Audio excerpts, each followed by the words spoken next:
I actually liked this comic, which is crazy. I did not think I was going to actually like this. I got it just because it was a number one. I got it kind of on a whim. Fire and Ice, Welcome to Smallville, number one. Let's talk about it. I'm going to use my space system, story, pacing, artistry, characters, enjoyment. Okay. Um, for the storyline, I'm going to give this a 1.5. I actually like this. So Fire and Ice move to Smallville. They get a salon.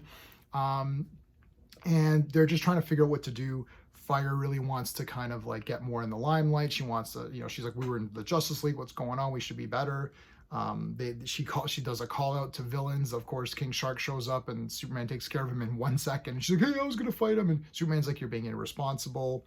And Martha, it shows up, and they're just trying to figure out what they're gonna do. So I'm giving it a 1.5. I didn't give it any higher because I felt that there should have been a little bit more of a call to action, a little bit more of a battle, which we're going to get to the pacing. The pacing, I'm going to give it a 1 because, again, I wasn't bored, but I do feel that this required more action. There should have been more of a fight. I know it's number one and they're kind of settling in and figuring out the characters, but still, I still think that you should deliver on action, especially if you're having this power setting. Like Fire and Ice, you want to see them use their powers, right? For the artistry, I'm going to give it a 1. I actually really like this cover. I grabbed this cover. It's a variant. The interior art is fine. It's this kind of cute style. And I mean, it does fit. Like, I usually rank these comics against themselves. So this comic comes with a promise to deliver certain, things, and does it deliver it? I guess it does. I guess you could give the art a higher score. It's okay for me as this cutesy kind of a thing, but not as something that I would really think is wow awesome. So 1 still means it's a pass. The score is fine. It's a pass. Characters, I'm going to give it a 1.5 for characters. I actually really liked Fire and Ice. I thought they're really fun together. And this character here, she's really funny. So she used to work at the salon, and she's like, oh, I want a job. And she kind of just hustles her way into the job, which is kind of funny. Some people might think that this is, like, I don't want to say girl boss or this is like a feminist thing or whatever. There's one quick line where she says something about Superman, but like really everyone just like kind of nails her on and they're like, no, you suck. So that shows that they're not doing that. A lot of these girl comics, if you've gone back and read, like I've been reading Mary Marvel, and I've been reading adventure comics with Supergirl, and some of those videos you've seen on my channel. Anytime it's a girl hero, they usually do girl villains, and it's a lot of girl stuff. That's just how it is. I don't think it's trying to say we don't want men. It's just that it's a girl thing. So that's that. And trust me, if it was something more than that, if it was some kind of weird crap, I would definitely point that out because I don't stand for that.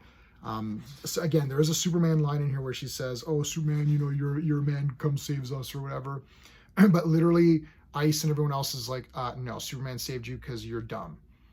They immediately side with Superman. So that's good. So, and that's just Fire blowing off steam or whatever. And so an enjoyment factor, I'm giving it a 1.5. I don't know. I kind of really enjoyed this. It's definitely silly. It's not for everybody. Look, it's not Conan the Barbarian, right? It ain't Batman and Catwoman or whatever. It's fun. It's just silly fun. And on that level, I'm giving it a 6.5 out of 10, which means it is a pass. Again, I'm rating this based on itself and the expectations you have when you buy this comic, not the expectations you have when you buy a Spawn comic and then you're like, hey, how come this isn't as good as Spawn? This isn't competing against Spawn, right? This is a whole different type of genre. So based on that, a 6.5 out of a 10, which is a pass for me on my space system. A 5 out of 10 is actually a pass, and then you get better as you go. So obviously 8 or 9 or 10 would be really fantastic. 6, 7, that's like kind of okay. So 6.5, which is actually a lot higher than I thought it was going to be.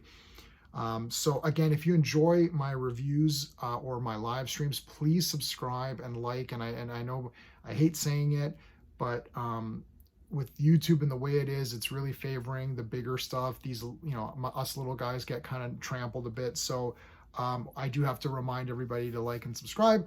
We do a lot of cool live streams, and I do have Patreon, so that's the link is in the description. You get access to some early videos. It's nothing crazy. It's just if you want to support the channel, there's not a hell of a lot I can offer, but anyways, that is it. So, but if you are a patron, then I thank you. I appreciate you guys. You guys are great. Yeah, that is it. Let me know what your thoughts are on Fire and Ice. Welcome to Smallville. Until next time.